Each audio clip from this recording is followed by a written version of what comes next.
I'm Giovanni from the Philippines. I'm an indigenous person from the northern region. I'm very elated with the speakers that there seems to be an emerging consensus among them that indigenous knowledge and wildlife, protected area, conserved area is not dichotomized. First, because these are the same ecosystems and they address the same subjects and they address the same objectives that indigenous peoples have been practicing since time immemorial. That is the reason why when the government and the conservation NGOs came into our territories and introduced protected area systems, and they said that you cannot anymore enter these certain portions of the areas because that is for scientists to examine. Our elders would shut back and said, no, you cannot enter that because we are protecting 36 species of ants, 56 species of snakes, 145 species of rural plants. So, the failure of the PA system, insofar as the Philippines is concerned, has somehow emerged and they have approached us again, this time in the concept of ICCA, Indigenous Community Conserved Areas. They said that, well, we are signatory to the CEESP, and since the failure of the protected area systems is already really a failure, can we work again with indigenous peoples under the ICCA framework? My question to you now is, would you call your conservation models with indigenous peoples also within the concept of indigenous community conserved areas? Thank you. We have two more. Andy, at the back, please.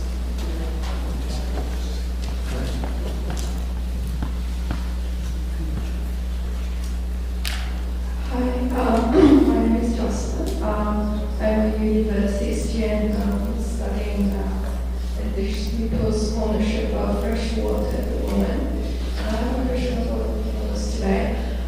So when you talk about this new framework that's based on human ethics, by how much are you willing to recognize the participation of the indigenous people? For example, are you willing to recognize not just the value of their traditional knowledge, but also their ownership rights over the land? And because I think in terms of legal perspective as a law school student, I think it makes a big difference. So in other words, are you willing to recognize their full authority over their lands, or is it like a half-half thing? Because I know that in New Zealand, the government has entered a co-management scheme with the Maori tribes, but the co-management scheme itself is very superficial in the sense that the authority to manage the water is still heavily dominated by the government. So that's my question. Okay, thank you. Let's give us the opportunity to the panelists to have some answers and comments for these questions and reflections from the audience.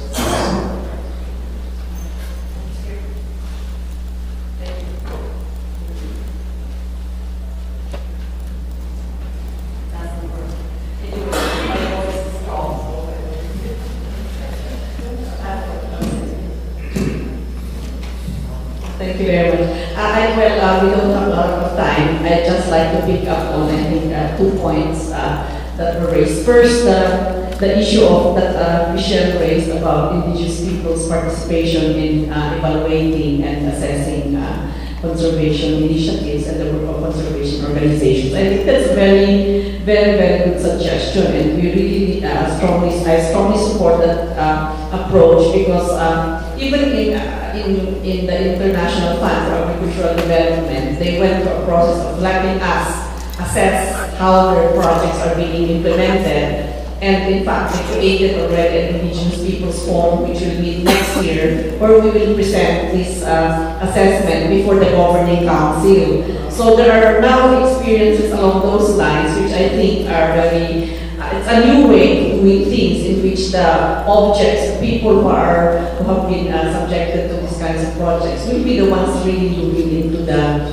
to the gains and the lessons learned from these experiences. But in addition to that, I really think that it's about time that Indigenous peoples themselves develop the theoretical framework that will guide them in doing this assessment. A lot of times we depend on Western frameworks developed by thinkers in the past, maybe Western scientists or Western anthropologists. But I think Indigenous peoples have their own epistemologies that can really provide a totally different kind of, maybe can converge a framework that will really be used for that kind of evaluation as well. And if we are able to do that, that will really be a new step. And finally, in terms of also recommendation to the conservation organizations, I have noticed even PNC and CI to a certain extent, there are a lot of the efforts being put into conservation has been revolving around reinforcing some market mechanisms, that will help in conservation. So I think that's another area that needs to be intervened by Indigenous peoples,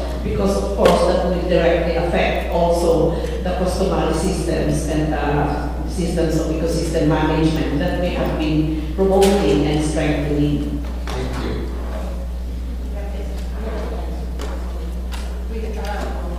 Tricia was pointing out the final word. We just stopped at 11 o'clock. So, I'll stand. Hi, I think I was asked to come be youthful, and I'm really not anymore, so I apologize for that.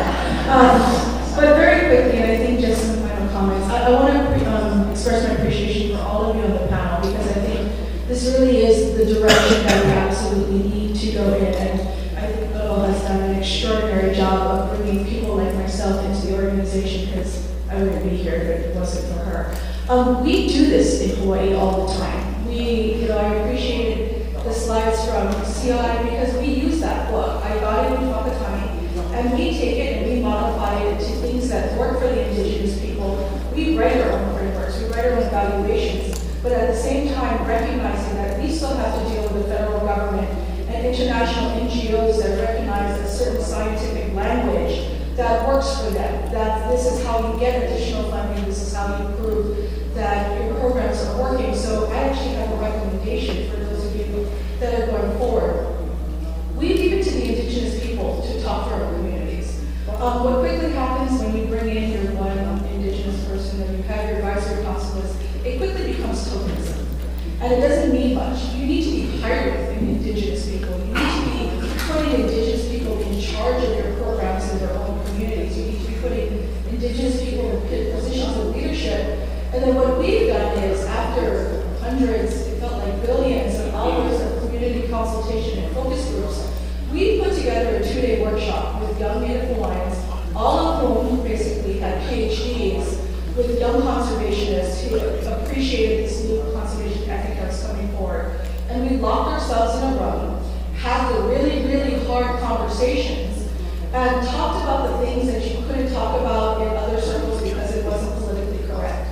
And but we walked out of there with a framework about how to do this. So I really recommend, in whatever communities you're working in, similar work, finding young Indigenous people who can walk in both worlds, who have been raised in their communities, raised in their culture, and at the same time can, understand words like anthropomorphic and anthropogenic and talk about things that don't make sense to most people. And at the same time are willing to sit down with non-Indigenous conservationists who are willing to listen and learn. Somebody mentioned earlier reciprocal learning. If you're not willing to learn from us, we're never going to be willing to learn from you. So I really appreciate and hope that this dialogue is the beginning of more reciprocal learning. Thank you very much.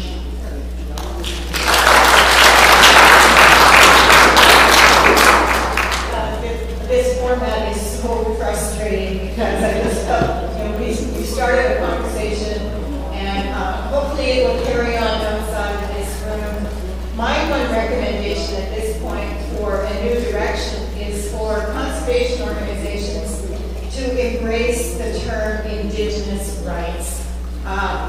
So all of the documents should be reading Indigenous and human rights. Indigenous rights are not the same as human rights. And to try and put them under that umbrella is ignoring the special place that Indigenous peoples have in this world in terms of their connection to the land and the rights that flow from it, that are being recognized internationally. So, on that note, thank you all. I hope that this conversation carries on and that we see some substantial changes over the next 5 years.